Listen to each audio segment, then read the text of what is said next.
வணக்கம். விருச்சிக ராசிக்கு 2025 ஜூலை மாத பலன்கள். ஜாதக கட்டங்கள், அதுக்கப்புறம் சாதகமான அம்சங்கள், பாதகமான அம்சங்கள், அதுக்கப்புறம் அதற்குண்டான பரிகாரங்கள். முதல்ல ஜாதக கட்டத்தை ரொம்ப ஃபாஸ்ட்டாக பார்த்துடலாங்க. ஜாதக கட்டங்களை பொறுத்த வரைக்கும் குரு 8வது இடத்துலையும் சுக்கிரன் 8வது இடத்துல இருக்கிறாங்க. அதே மாதிரி செவ்வாயும் கேது 10வது இடத்துல இருக்கிறாங்க. ராகு சனியும் 4வது இடம் 5வது இடத்துல இருக்கிறாங்க. சூரியன் முதல் பாதி 15 நாட்கள் 8வது இடத்துல இருக்கிறாரு.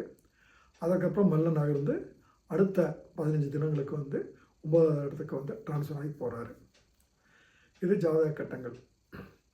சாதகமான அம்சங்கள்: படிப்பு, அறிவுசார் துறையில் வேலை செய்கிறவங்களுக்கு ஒரு நல்ல விஷயமாக தென்படுங்க. அரசு காரியங்கள், அரசு சம்மந்தப்பட்ட பதவியில் இருக்கிறவங்களுக்கு அருமையான ஒரு மாதங்க. இந்த காலகட்டத்தில் உத்தியோகத்தில் இருக்கவங்க, வேலையில் இருக்கிறவங்களுக்கு பதவி உயர்வு தாராளமாக கிடைக்கும். விஐபிகளுடைய தொடர்புகள் உங்களுக்கு கிடைக்கக்கூடிய சூழ்நிலைகள் தென்படுகிறது. எந்த காரியம் எடுத்தாலும் உங்களுக்கு சக்ஸஸ் ஆகணும்னா ஒரே ஒரு விஷயந்தான், ஜூலை 29ஆம் தேதிக்கு பின்னால் நீங்கள் செய்யுங்க. அதற்கு முன்னால் செய்தால் உங்களுக்கு அந்த காரியம் 100% வெற்றியை கொடுக்குமா என்றால் அது கொடுக்காது. ஸோ நீங்கள் எடுக்கும் காரியம் 100க்கு 100 வெற்றி பெற வேண்டும் என்றால் விருச்சிக ராசிக்காரர்கள் ஜூலை 29ஆம் தேதிக்கு அப்புறம் ஒரு பெரிய லெவல் காரியங்கள்லாம் ஜூலை 29ஆம் தேதிக்கு அப்புறம் ஆரம்பிங்க.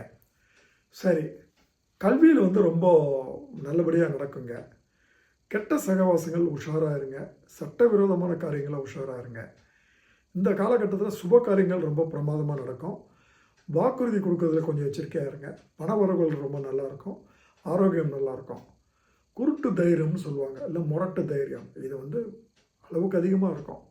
உங்களுக்கு இதை கொடுக்கறது யாருன்னு கேட்டிங்கன்னா செவ்வாயும் கேதும் 10வது இடத்துல இருக்கிறதுனால இந்த குருட்டு தைரியமும் குருட்டு முரட்டுத்தனமான தைரியமும் விருச்சிக ராசிகளுக்கு வரும்.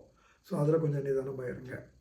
சரி, இவர்களுக்கு ஜூலை மாதம் பாதகமான அம்சங்கள் எந்த விஷயங்களில் இவங்க கொஞ்சம் எச்சரிக்கையாக இருக்கின்றதை பார்த்துடலாம். லவ் பண்ணுறவங்க கேர்ஃபுல்லாக இருங்க. புதுசாக லவ் செட் ஆகுதுன்னு நினச்சி போய் மாட்டாதீங்க. புதிதாக காதல் வந்தால் அதில் மாட்டினீங்கன்னா வாழ்க்கை ஃபுல்லாக கஷ்டப்பட வேண்டிய சூழ்நிலை வரும். ஸோ ஜூலை மாதத்தில் காதல் கத்திரிக்காய் விஷயங்கள்லாம் ரொம்ப உஷாராக இருங்க. டாக்குமெண்ட்டில் கையெழுத்து போடுறதுக்கு முன்னால் ஒரு தடவைக்கு 100 தடவை படித்து பார்த்து கையெழுத்து போடுங்க. இந்த காலகட்டத்தில் உங்களுக்கு தலைவலி வரக்கூடிய வாய்ப்புகள், கண்ணில் பிரச்சனைகள் வரும், அடிவயிறு சம்மந்தப்பட்ட பிரச்சனைகள் வரக்கூடிய வாய்ப்புகள் இருக்கிறது. அதே மாதிரி தந்தையுடன் கருத்து வேறுபாடு ஏற்படும். தந்தையோட பிரச்சனைகள் ஆரம்பிக்கும். தந்தையினுடைய ஆரோக்கியத்தில் இவர்கள் எச்சரிக்கையாக இருக்க வேண்டிய சூழ்நிலைகளுங்க. கடன் தொல்லைகள் கொஞ்சம் அதிகரிக்கும் இந்த காலத்தில். திருமண விஷயங்களில் ஈடுபடுறவங்க ரொம்ப எச்சரிக்கையாகவும் ரொம்ப கேர்ஃபுல்லாகவும் காய் நகர்த்துங்க. சட்டவிரோதமான காரியங்கள் செய்யாதீங்க. சட்டவிரோத காரியங்களில் ஈடுபடுறவங்களோட தொடர்போட வச்சுக்காதீங்க. கெட்ட சவகாசங்கள் இருந்ததுன்னா போலீஸு கேஸ் இந்த மாதத்தில் உங்களை 100% உறுதியாக தூக்கிடுங்க. பயணங்களில் ரொம்ப எச்சரிக்கையாக இருங்க. பயணங்களில் போகிறப்போ வாக்குவாதங்கள்லாம் செய்யாதீங்க. பேச்சில் ரொம்ப ரொம்ப ரொம்ப எச்சரிக்கையாக இருங்க. இந்த காலகட்டத்தில் இவர்கள் வழங்க வேண்டிய தெய்வம் வியாழக்கிழமை நவகிரக குருவுக்கு சென்று நெய் தீபம் ஏற்றி வழிபட்டு வரணுங்க.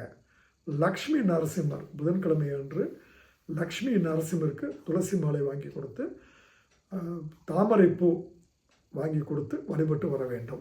அதே மாதிரி வீட்டுக்கு பக்கத்தில் பசுமாடுகள் இருந்தால் பசுமாடுக்கு வாழைப்பழங்கள் வாங்கி கொடுத்து செஞ்சு வர்றது இவர்களுக்கு வரக்கூடிய கெடுபல்களை வெகுவாக குறைக்கும். ஸோ விருச்சிக ராசியை பொறுத்த வரைக்கும் இதுதான் இவர்களுக்கு உண்டான ஜாதக அம்சங்கள் ஜூலை மாதத்துக்கு. மற்ற ராசிக்காரர்கள் தங்கள் பலன்களை பிளேலிஸ்ட்டில் தாராளமாக போய் செக் பண்ணி பாருங்கள்.